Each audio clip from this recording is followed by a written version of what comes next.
바울이 우리의 신앙을 세 가지 비유를 가지고 신앙의 세 측면을 말하고 있습니다. 그 세 가지는 그리스도의 군사로, 군인의 비유로 하고, 두 번째는 경기이자 운동선수의 비유를 합니다. 세 번째는 농부의 비유를 합니다. 이 세 가지를 가지고 우리의 신앙의 근본적인 속성들, 신앙이 가진 그런 속성들이 이 세 가지 종류의 사람들과 비슷한 면이 있다는 거예요. 그러면서 거기서 이제 핵심을 딱딱 집어서 말을 합니다. 그래서 세 가지의 모양으로 우리 그리스도인의 신앙을 묘사하고 있습니다.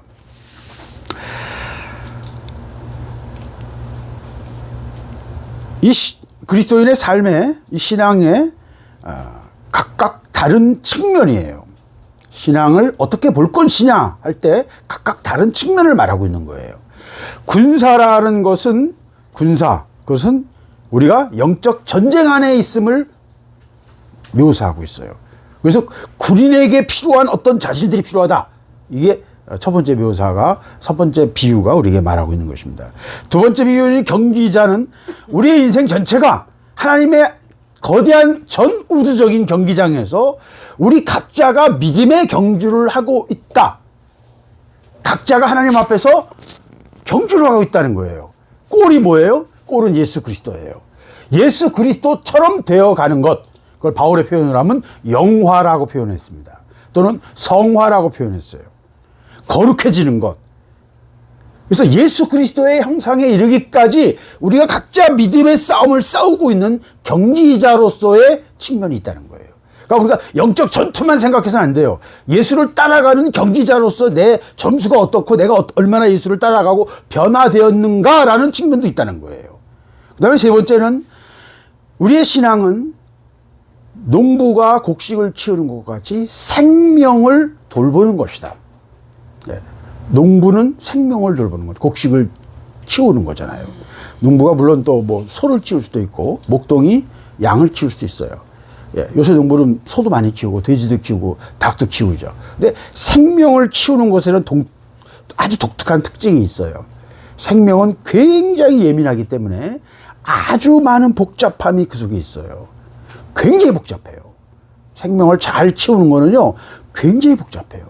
그래서 한 사람의 농부의 생각은요, 웬만한 기업을 경영하는 사람처럼 머리가 복잡해요. 농부의 그 모든 일들은 굉장히 수고로운 일이에요.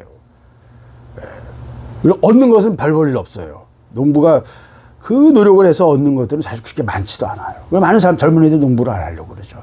근데 그 농부들이 수고하면서 생명을 키우는 거예요. 신앙은 생명을 키우는 것과 같다는 거예요. 이것이 세 가지 비유가 우리 그리스도인의 신앙의 속성을 말해주고 있습니다. 이 어느 하나도 소홀히 할 수 없고요. 우리가 어느 한 측면도 가벼이 간과할 수 없습니다.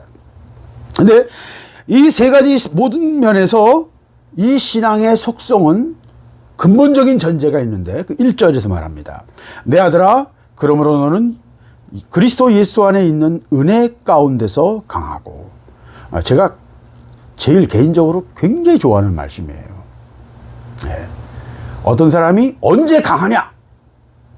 언제 강하냐? 언제 자신감이 있느냐? 요새 여자애들은 뭐 남자들도 있지만 음식 시키면 먼저 손대지 마. 사진부터 찍어야 돼. 왜? SNS에 올려야 되거든요.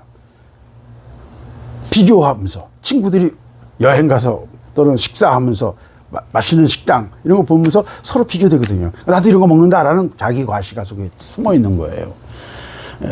지나친 SNS, 지나친 정보가 모든 사람을 불행하게 해요. 세계 최고의 행복도를 가졌던 부탄 사람들이 몇 년 뒤에 그 사람들이 핸드폰을 주게 되니까 값싼 핸드폰을 주게 됐거든요. 2G로 하는 값싼 핸드폰. 그것 때문에 부탄이 행복지수가 90몇 위로 떨어졌어요. 1등이었다가. 비결은 전 세계에 사는 사람들의 삶의 모습을 보면서 상대적 박탈감을 느끼는 거예요. 언제 강하냐는 거예요. 언제. 돈이 있으면 강하고요. 우리가 공부를 많이 했어요. 내가 하버드 출신이야. 내가 서울대 출신이야. 그 평생 우려먹는 자기 학력. 예, 평생 우려먹잖아요. 예. 내가 좋은 부모를 만나서 좋은 가정에서 좋은 환경에서 자랐어. 그 자체도 굉장한 힘이에요. 세상을 살아갈 때는 그것도 굉장히 든든한 힘이에요. 예. 사람이요. 그런 것들을 가지고 힘을 얻어요. 예. 내가 잘났어. 내가 요새는 뭐 좋은 부모보다 좋은 몸을 타고났으면, 외모를 타고나면 그 자체가 또 재산이야. 그러니까 외모가 모든 것을 결정해버려. 예. 그래서 사람이 그때 또 강해지죠. 콧대를 세우게 되죠. 예. 언제 강하냐? 예. 언제 내가 자신감이 있느냐는 거예요. 무엇에 내가 자신감을 가지느냐는 거예요. 그리스도인은 하나님의 은혜 속에서만 강합니다. 내가 세상의 어떤 것으로 인해서 내가 강하지 않아요. 왜? 그가 죽었기 때문이에요. 죽은 자는 말이 없고요. 죽은 자는 자존심도 없고요. 죽은 자는 아무런 관심이 없어요. 그가 살아 움직이는 거는 은혜가 들어오면 살아 움직이는 거예요. 은혜가 없으면 그냥 풀어지는 거예요. 그게 정상이에요. 그게 그리스도인의 기본이에요. 왜? 그가 예수 그리스도 안에서 죽었기 때문입니다. 그래서 은혜 속에서 강한다는 말은 육이 죽은 자라는 말이 가능한 거예요. 은혜가 없는데도 펄펄 날아다니는 사람들이 있어요. 그럼 뭐예요? 그거는 자기 열심이죠. 감정이죠. 예, 자기 목표고 자기 계획이에요. 예, 그거는 하나님과 상관이 없습니다. 하나님은 안 받으십니다. 왜? 하나님의 은혜로 되는 것만 받으세요. 하나님의 예수 그리스도의 이름으로 우리에게 부어진 하나님의 영으로 맺어진 열매만 받으세요. 금이나 은이나 보석과 같은 하늘에서 진정한 가치가 있는 하나님의 가치를 인정하시는 것, 희생과 감사와 기도와 내 마음을 자르는 고통과 인내가 있는 가치 없는 건 하나님 받지 않으세요. 한국은행권 하나님 관심 없으세요. 여러분의 열심 관심 없으세요. 하나님 관심 있는 것은 여러분 자신이 하나님 앞에서 올바른 방법으로 십자가에서 죽고 자아가 처리되는 것을 필요로 하는 것입니다. 그 측면을 잘 묘사하고 있는 게 경기예요. 하나님의 거대한 경기장에 룰이 있어요. 그 룰을 지켜야 된다는 거예요. 룰을 벗어나서 자기 열심으로 하고 자기 계획으로 하는 것은 아무 열매가 없는 거예요. 왜? 그건 이미 찍혔어요. 네. 심판이 벌써 찍었어요. 네. 몇 번 선수 실격. 네. 법대로 경기를 해야 되거든요. 은혜 속에서 강하다는 말은 그 자아가 처리되고 하나님이 주시는 힘으로만 움직이는 삶을 말합니다. 네. 자기가 죽은 자예요. 그래서 은혜가 없으면 그 사람은 아무것도 할 수 없어요. 네. 은혜가 주시면 은혜로 어떤 사람도 감당하지 못하는 놀라운 일들을 행할 수 있어요. 주님께서는 나보다 더 큰 일을 너희가 할 것이다. 예수님 말씀하셨어요. 우리 예수께서 하신 일보다 더 큰 일을 할 수 있어요. 상상할 수 없는 역사가 마지막 때는 펼쳐질 것입니다. 하나님의 놀라운 능력이 나타날 것이고 강력한 은혜가 부어질 것입니다. 이전에 보지 못했던 하나님 앞에서의 헌신과 결속력과 놀라운 하나님의 용사들이 나타나게 될 것입니다. 다윗의 30용사처럼, 다윗의 세 용사처럼 깰 수 없는, 누구도 감당할 수 없는 강력함이 나타나게 될 거예요. 왜? 은혜 속에서 강한 자가 나타납니다. 하나님의 놀라운 은혜로 부어진 마지막 때에 하나님의 사람들이 일어날 것입니다. 그들은 은혜 속에서 강한 자예요. 은혜 속에서 강한 자예요. 예. 세상의 힘으로 강한 게 아닙니다. 세상의 논리로 강한 게 아니고요. 물질적인 힘, 명성 그런 걸로 강하지 않습니다. 오직 하나, 하나님이 주시는 은혜 속에서 강한 자가 되어야 돼요. 저는 이 말씀을 너무너무 사랑합니다. 제가 그렇게 되기를 원하고 그것이 제 소망입니다. 하나님의 은혜 속에서만 강한 자가 되어야 돼요. 내 육으로는 아무것도 할 수 없는 무기력한 자가 돼야 돼요. 세상에서 가장 멍청한 자가 돼야 돼요. 그러나 은혜 속에서는 가장 강한 자요, 세상이 감당할 수 없는 자요, 70억, 80억이 달려들어도 눈 하나 깜짝하지 않고 대적할 수 있는 하나님의 용사예요. 하나님은 그런 사람들을 찾으십니다. 하나님을 바라보고 다른 것 전혀 바라보지 않고 믿음으로 달려가는 용사, 군인이 필요한 것입니다. 은혜 속에서 강하다. 군인에게는 강함이 필요해요. 경기자에게, 운동선수에도 강함이 필요하죠. 체력이 필요합니다. 농부도 끝까지 정성을 들이고 최선을 다하는 강인함이 필요해요. 농부들이 얼마나 강인한 줄 아세요? 매일 그 계절이 되면요, 그 철에는 새벽 4시, 5시 일어나서, 새벽에 일어나서 나가서 논을 돌아보고요. 왜? 생물은요, 생명은요, 한순간에 바뀌어요. 물을 제때 빼줘야 돼. 그러면 또 잘못하면 막 곰팡이가 피고 별일이 일어나요. 너무너무 예민한 게 생명이에요. 그걸 다 돌보고 그것을 지겨워서 하는 게 아니라, 아휴, 이거 해봤자 쌀 몇 푼이나 몇십만 원, 내 손에 200, 몇백만 원이나 쥐인다고 나가서 노가다 며칠 하는 게 낫지. 돈 생각하면 농사 못 져요. 농부들은 어떤 의미에서는 그 농사 짓는 것을 자기 천직으로 알고, 우리말로 하면 소명으로 알고 하는 거예요. 그렇지 않으면 농사 못 져요. 대부분의 농사가 그래요. 물론 농사를 통해서 성공하는 사람도 있어요. 저는 기업처럼. 그래서 지방의 농촌의 부자들은 또 굉장히 부자예요. 아주 고급차들, 외제차들까지 많아요. 근데 집은 허름한데요. 외제차들이 있고요. 트랙터가 있고요. 트럭이 있고요. 요새는 농촌도 만만치 않습니다. 그러나 대부분의 전 세계 95%의 농부들은 돈 바라보고 하면 농사를 절대로 못 져요. 도시 나가서 일하는 게 훨씬 낫습니다. 소명이 있는 거예요. 이 세 가지 측면이 그리스도인의 근본적인 자세를 우리에게 말해주고 있는 것입니다. 그러면서 은혜 속에서 강한 것이 이 신앙의 근본적인 전제고, 두 번째는 내가 많은 증인 앞에서 내게 들은 바를 충성된 사람들에게 부탁하라. 그들이 또 다른 사람들을 가르칠 수 있을 것이다. 확대해서 계속해서 생명이 이어져 가는, 생명이 생명을 낳고 또 생명을 낳고, 증조 할아버지, 아버지를 통해서 내가 나왔고, 나를 통해서 내 자녀가 나오고, 내 손주가 나오고, 내 증손자가 나오고, 계속해서 대를 이어서 생명이 이어져 가는 거예요. 생명은 뭡니까? 부모로부터 뭘 받아요? 물론 엄마의 몸을 빌리죠. 근데 본질은 뭐예요?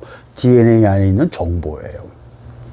여러분의 몸은, 저 계속 말씀드리잖아요. 7년이면 뼈까지 싹 바뀐다고. 모든 분자가 싹 바뀌어요. 다른 음식으로 우리 몸에 들어오는 그 물질로 내 몸이 싹 바뀌어요. 매일 수십억 개의 세포가 우리 몸에서 죽어나가요. 그게 때예요. 몸 안에서도 나와요. 장기에서도. 밖에서도 나오고. 그게 각질로 밀려서 나오는 거예요. 우리는 계속 바뀌고 있거든요. 그러니까 실제로 우리는 뭐예요? 정보예요. 여러분, 부모의 DNA가 여러분을 형성하고 DNA 정보가 여러분의 몸을 만들고 있거든요. 우리 자신은 정보예요, 본질은. 이걸 깨달은 거는 최근에 와서야 이제 깨달은 거예요. 근데 물질도 궁극적인 건 뭐예요? 정보래요. 양자역학을 하는 과학자들이 말을 합니다. 물질 자체도 본질은 영원히 없어지지 않는 것은 정보요, 에너지래요. 에너지도 결국은 정보라는 거예요. 이게 놀라운 발견이에요. 어쨌든 계속해서 이 정보가 전달돼야 돼요. 또 이 생명이 전달돼야 되는 거예요. 그래서 첫 번째는 은혜 속에서 강하고, 두 번째는 계속해서 전달하라는 거예요. 이것이 기본적인 전제예요. 내가 군인이 됐건 경기자가 됐건 농부가 됐건, 농부는 그 전달해야 되는 것의 본질을 잘 설명하는 것이요. 생명 자체니까. 농부가 키우는 게 생명이니까. 그러나 운동선수도, 뛰어난 운동선수는 또 나중에 뭐가 돼요? 코치가 되고 감독이 되잖아요. 계속해서 또 새로운 운동선수를 키워낼 수 있는 사람은 그 경기를 경험했던 사람인 거예요. 가장 좋은 군인은 전쟁터에서 단련된 군인이에요. 지금 전쟁이 왜 이렇게 길어지는 줄 아세요, 여러분? 여러 가지 요인이 있어요. 근데 핵심은 뭐예요?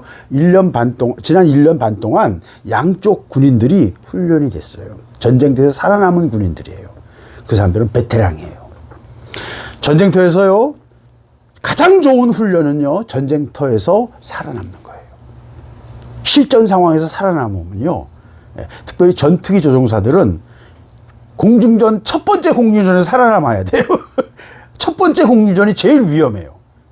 왜? 어리버리하거든. 그냥 너무나 빠른 순간에 자기 운명이 결정돼 버려요. 그래서 상황을 파악하고 순식간에 몇 초 사이에 운명이 결정되기 때문에 그걸 순간적으로 판단하면서 정확하게 행동을 해야 되는 게 조종사들이에요. 군인들도 마찬가지예요. 폭탄이 터지고 저격병이 멀리서 총을 팽팽 쏴야 되는 그 상황 속에서 어리버리 해가지고 하다가 핑 한 방에 날아가는 거예요. 신병이 전쟁터에서 일주일, 2주일 안에 죽을 확률이, 대부분의 전쟁터에서 신병이 죽을 확률이 막 50%씩 되고 그랬어요. 월남전에서 특별히. 또 이 2차 세계대전 이 섬들을 공격하는 전투에서, 응? 여러 섬들을 점령해 쭉 올라와서 일본까지 점령하는 거잖아요. 그 섬들을 공격할 때마다 너무나 많은 사람들이 죽어나가서, 그 군인들이, 신병들이 전장에서 이렇게 하면 죽는구나, 옆에 죽는 사람을 보면서 이렇게 하면 죽는구나 하는 걸 배우는 거예요. 그래서 살아남는 법을 배운 군인이 베테랑 군인이 돼요. 그 사람은 몇 년 동안 전장에 굴러도 살아남아요. 죽을 사람은 한순간에 다 죽어버려요. 이게 무서운 전장의 법칙이에요. 살아남은 자가 강한 거예요. 그래서 신앙은요, 계속해서 베테랑 군인이 신병들을 교육해서 그들을 진짜 군인으로 빨리빨리 만들어주는 부대가, 분대가 또는 그 소대가 강력한 부대가 돼요. 왜? 신병마다 올 때마다 죽어나가면 계속 그 부대는 신병으로만 채워지잖아. 근데 내가 분대장이건 소대장인데 신병들을 잘 훈련시키면 뭐가 돼요? 다 베테랑이 되죠. 베테랑 부대가 되면 강한 부대가 돼요. 강력한 전투력을 가져요. 이게 전장의 법칙이에요. 좋은 군인을 계속해서 만들어내는 법은 현장에서 살아남게 만드는 거예요. 유령을 주는 거예요. 좋은 선수를 만드는 비결은 뭐예요? 그 똑같은 경기를 경험했던 코치가 경기를 이기는 법을 가르쳐요. 어떻게 해야 내가 훈련을 해야 되고, 네가 식이요법을 이렇게 해야 되고, 몇 초라도 땡기기 위해서는 스케이트 같은 경우는 마지막 순간에 발을 쭉 내밀어라. 그게 한국의 금메달을 얼마나 많이 가져왔는지 몰라요. 그 마지막 순간에 의식적으로 발을 내미는 것, 그거 하나 때문에 금메달을 가져오는 거예요. 그게 요령이에요. 그게 법이에요. 승리하는 법이에요. 그러니까 여기 법에서는 두 가지가 다 포함돼요. 경기의 규칙도 있고, 두 번째는 승리하는 요령, 승리하는 법이에요. 그걸 누구한테 배울 수 있어요? 먼저 승리한 자를 통해서 배울 수 있는 거예요. 그래서 좋은 선수는 좋은 코치가 되고, 좋은 감독이 되고, 좋은 지도자가 되는 겁니다. 이게 재생산의 원리예요. 계속해서 잘한 자가 잘한 자를 만들 수 있어요. 승리한 자가 승리한 자를 만들 수 있어요. 승리해보지 못한 사람은요, 다른 사람을 승리하게 도와줄 수 없습니다. 자기가 가지 않은 길을 가게 할 수는 없는 거예요. 맞아요. 아멘. 네. 그래서 재생산의 원리가 그리스도인의 가장 근본적인 원리예요. 은혜 속에서 강한 게 첫 번째 원리고요. 두 번째는 계속해서 생명이 생명을 낳는 것이 돼야 된다는 거예요. 이게 가장 중요한 원리예요. 그러면서 세 가지 직업, 직종, 세 가지의 어떤 전문 직종을 통해서 군인과 경기자와 농부라는 세 가지를 통해서 우리에게 말씀을 하고 계신데, 첫 번째 군사라는 것은, 군인이라는 것은 전쟁을 전제로 합니다. 우리가 처한 영적 환경이 영적 전쟁, 마귀와의, 사탄과의 영적 전쟁이 있음을 우리에게 말해주고 있어요. 그리고 조금 전에 말한 것처럼 전장에서 살아남는 것은 만만한 일이 아니에요. 어리버리하면 한 방에 넘어가요. 죽지는 않을 수 있어요. 그러나 부상자가 돼서 평생을 아무것도 못하고 눈만 멀뚱멀뚱 뜨고 살 수도 있어요. 많은 그리스도인들이 그런 식으로 부상당해서 평생 제대로 된 신앙의 모습을 보이지 못해요. 열매를 맺지 못해요. 왜? 재생산을 못하고요. 은혜 속에서 강하지를 못해요. 육으로 강해요. 그 사람은 하나님 앞에서 제대로 된 하나님의 일을 할 수 없는 사람이에요. 왜? 전장에 오자마자 한 방 맞은 거예요. 등판을 맞건 허벅지를 맞건, 예. 왼쪽 팔이 날아갔는지 아니면 오른쪽 다리가 날아갔는지, 예. 그건 모르겠으나, 예. 우리가 한 방 맞고서 빌빌거리는 거예요.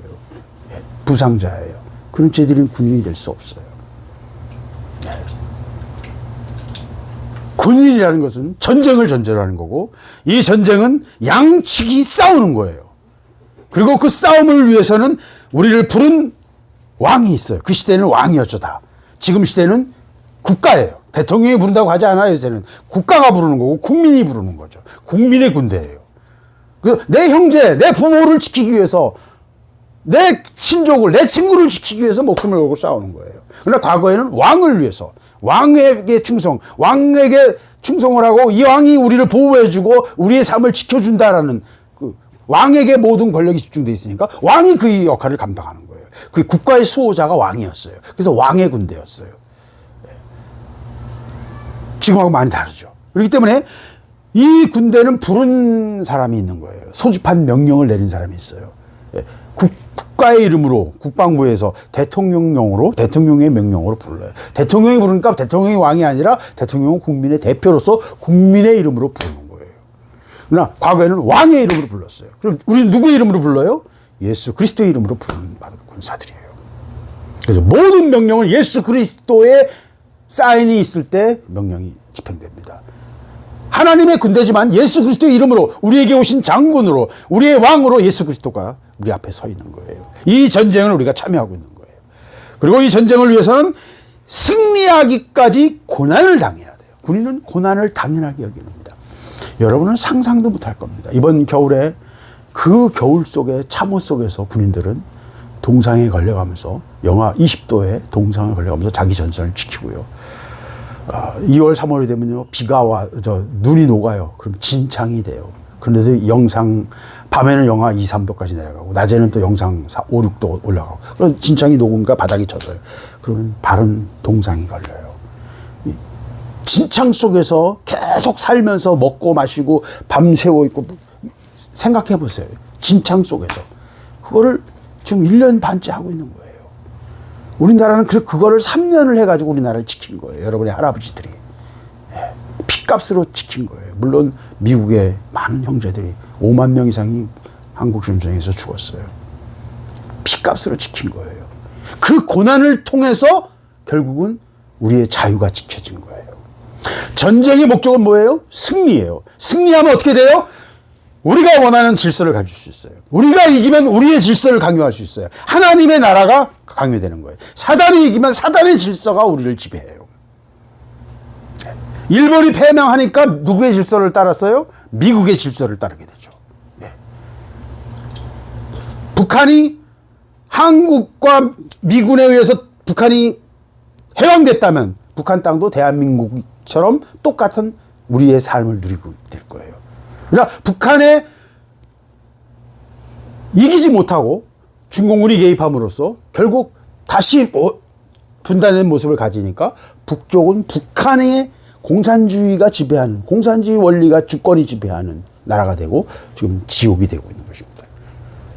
승리한, 전쟁에서 이긴 자의 질서가 강요되는 거예요. 하나님의 군대가 이기면 하나님의 뜻이 이루어지는 것이고, 사단의 군대가 이기면요, 사단의 뜻이 이루어지는 거예요.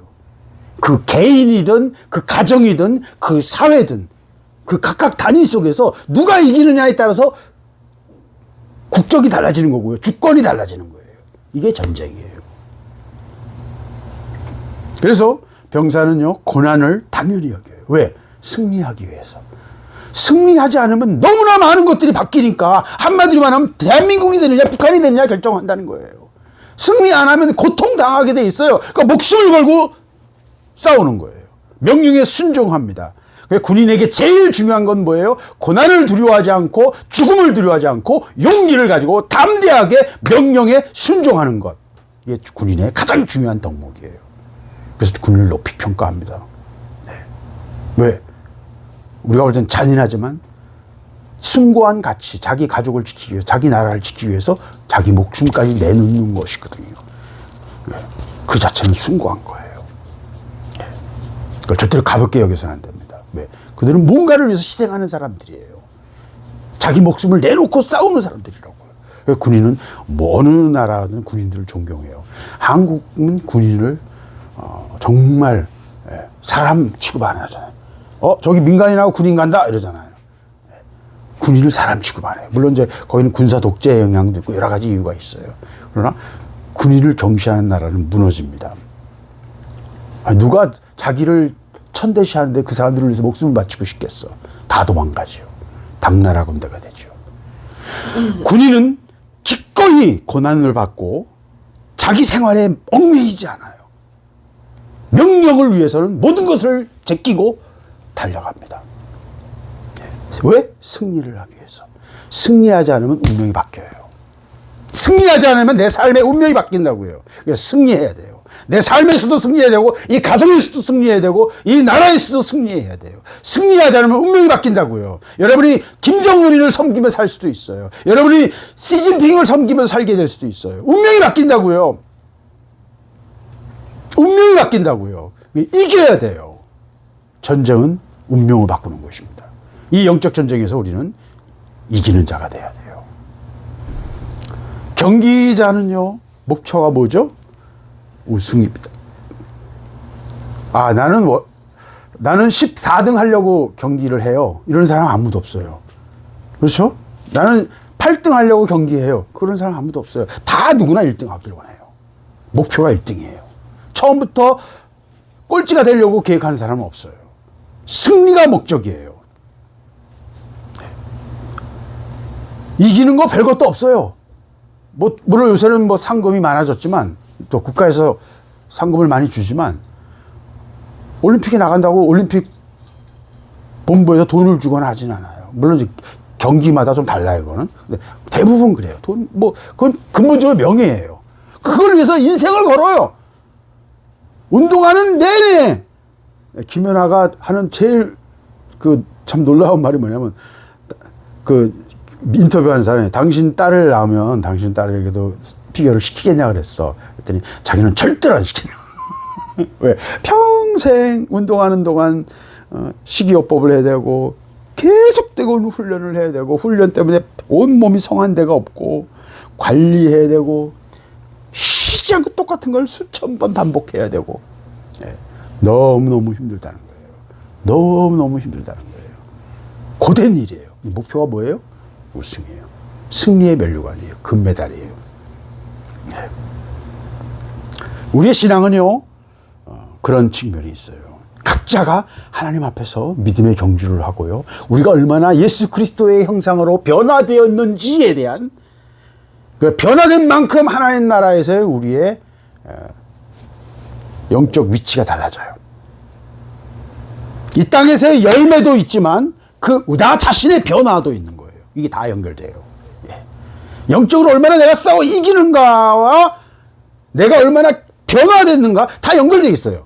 내가 얼마나 생명을 낳는가 다 연결되어 있는 거예요. 다 연결되어 있어요. 이거 세 가지는 측면이 다른 것뿐이지 결국은 다 연결되어 있어요. 근데 가장 중요한 측면 중에 하나가 우리가 하나님 앞에서 예수 그리스도를 향하여 달려가는 믿음의 경주의 측면이 있다는 거예요. 자기 자신과의 싸움이고 뭔가를 포기해야 되고요. 집중해야 되고요. 노력해야 돼요. 그리고 핵심 단어가 뭐예요? 법대로 경기해야 돼요. 이 법은 뭐예요? 모든 경기는 규칙이 있잖아요. 그죠? 예. 축구하는데 손으로 잡으면 안 돼요. 그러면 핸들링이에요. 배구하면 발로 차면 안 돼요. 예. 농구하는데 공을 골대에다 안 넣고 배구처럼 바닥에다 떨어뜨리면 적진영에다 떨어뜨리면 점수가 나는 게 아니라고요. 규칙이 있어요. 규칙을 정확히 이해해야 돼요. 이 규칙은 하나님의 법, 하나님의 뜻이에요. 아까 말한 것처럼 은혜 속에서 강한 거예요. 핵심이. 은혜와 그 성령의 인도하심을 따르고요. 하나님의 뜻을 따라야 되고요. 자기 희생으로 해야 되고요. 포기해야 되고요. 육으로 행하지 않아야 돼요.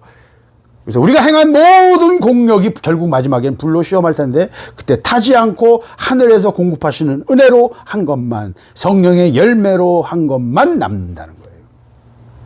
네. 각자 이 땅에서 산 삶을 가지고 하나님 앞에서 시상을 받게 된다는 거예요. 그 측면이 있다는 거예요. 그걸 잘 하나님의 규칙과 그 법을 잘 이해해야 돼요. 열심으로 하고 내 몸을 희생시켜서 불태워 드리더라도 아무 의미가 없을 수 있어요. 왜? 사랑이 없다면. 사랑으로 하지 않는다면 그건 아무 의미 없어요. 헛된 희생이에요. 헛된 노력이에요. 열심으로 자기 계획으로 자기 의도를 가지고 그거 다 의미 없어요. 하나님은 그런 것과 아무 상관이 없으세요. 생명으로 연결된 것만 하나님은 찾으세요. 예수 그리스도의 이름으로 그의 영으로 역사하여 생명으로 온전하게 열매 맺는 것만 하나님은 인정하세요. 그렇기 때문에 법을, 경기 규칙을 잘 이해해야 돼요. 두 번째는 아까 말한 것처럼 코치나 먼저 경험한 선배들의 이기는 요령, 이기는 법을 배워야 돼요. 규칙은 잘 이해했는데 이기는 법을 배우지 못하면 항상 점수가 나쁘겠죠. 예. 이기는 법을 잘 배우고 빨리 습득한 사람이 좋은 선수가 되는 거예요.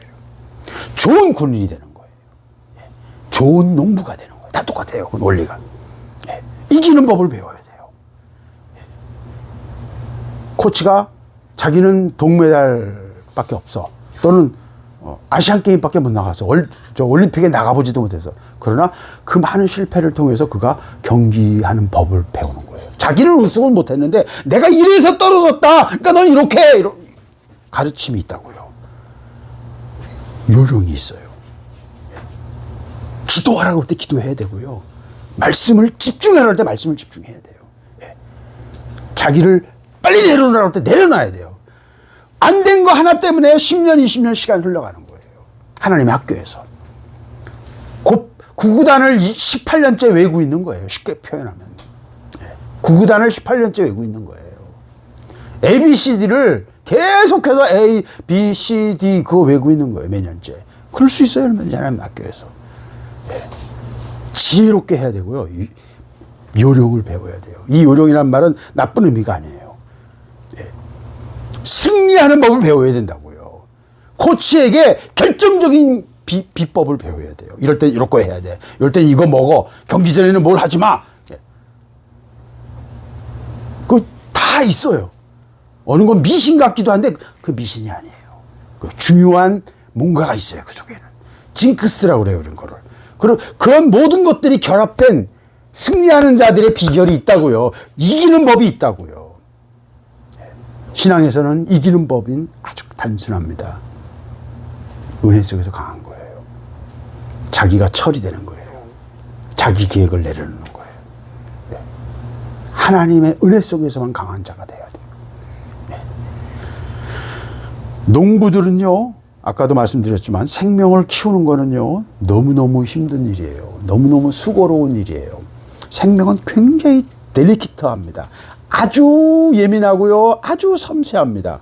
그래서 상황에 맞춰서 뭔가를 조치해 줘야 돼요. 어린아이 키우듯이 해야 돼요. 어린아이 키우듯이 해야 돼요. 너무너무 예민한 거예요. 그래서 농사를 질 때는요. 그 땅이 어떤지, 기후가 어떤지, 작물이 어떤지, 또 작물도 품종에 따라 달라요. 또 흙이 어떤지, 비료가 어떤지, 농약을 언제 써야 되는지, 물은 얼마나 줘야 되는지 다 달라요. 그게 품종에 따라 다를 수도 있고요. 땅의 조건에 따라 다를 수도 있어요. 또 어느 때는 포도 같은 경우는 또 과일 같은 경우는 종이로 다 또 커버를 씌워줘야 돼요. 그래야 당도가 올라가고 또 뭐 벌레가 안 먹고 다 노하우가 있어요. 그거 다 경험 속에서 엄청난 실패를 통해서 배우는 비법들이에요. 그것들을 좋은 농부는 그걸 다 경험해가지고 그걸 자기 자녀들에게, 이웃들에게, 제가 아는 농부들에게 가르쳐줍니다. 농부들처럼 후하게 이걸 공유하는 사람들이 없어요. 네. 그게 중요한 거예요. 어부도 똑같아요. 네. 어디서 뭐가 잡힌다는 거는요, 어부들의 오랜 경험 속에서 많은 실패 속에서 배워지는 거예요. 그 정보의 가치가 굉장히 많은 실패를 통해서 배우는 거예요. 네.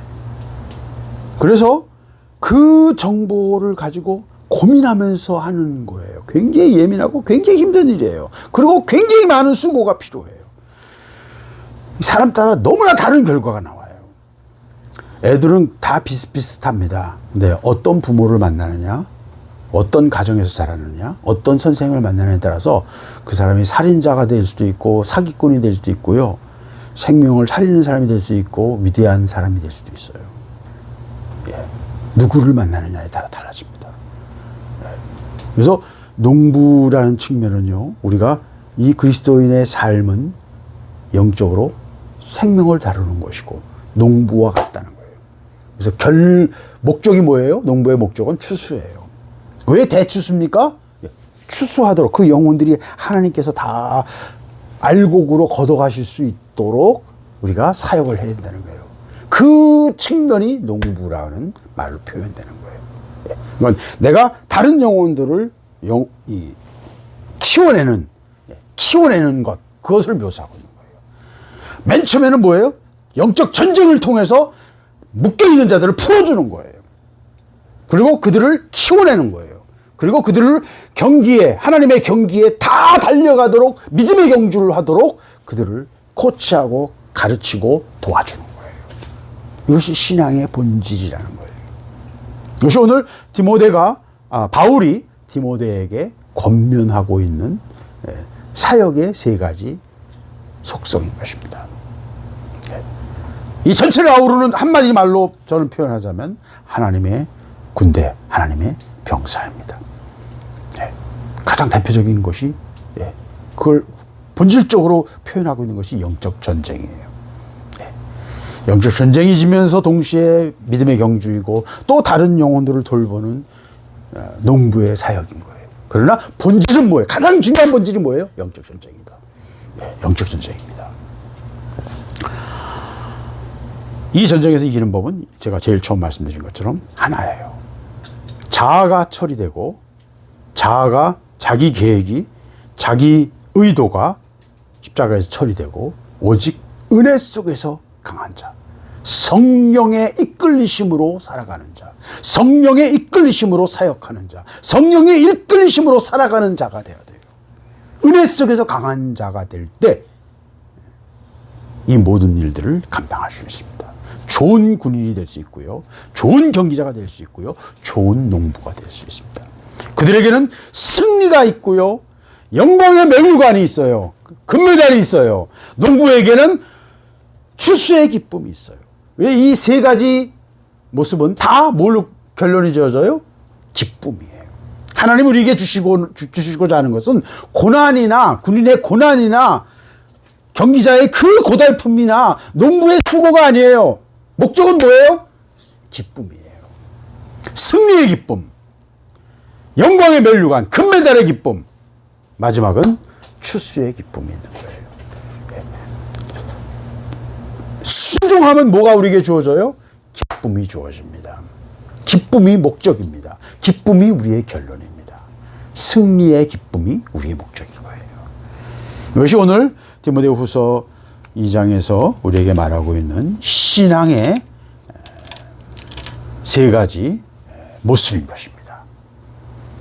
오늘 우리 주신 말씀을 통해서 우리가 좋은 군인으로, 좋은 경기자로, 좋은 농부로, 좋은 군인이라는 표현을 여러분 잘 기억하십시오. 나쁜 군인도 있고요, 얼치기 군인도 있고요, 패잔병도 있고요, 포로도 있어요.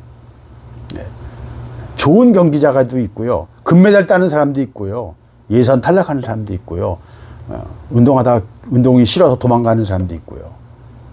좋은 농부가 있고 나쁜 농부가 있어요.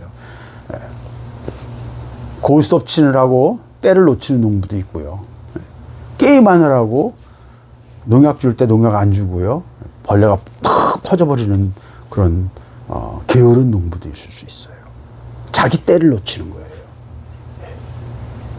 그래서 하나님 앞에서 우리가 좋은 군사, 좋은 운동선수, 좋은 농부로 하나님 앞에서 상을 받는, 기쁨을 누리는, 승리하는 하나님의 군사가 될 수 있기를 바라는 것입니다. 기도하겠습니다.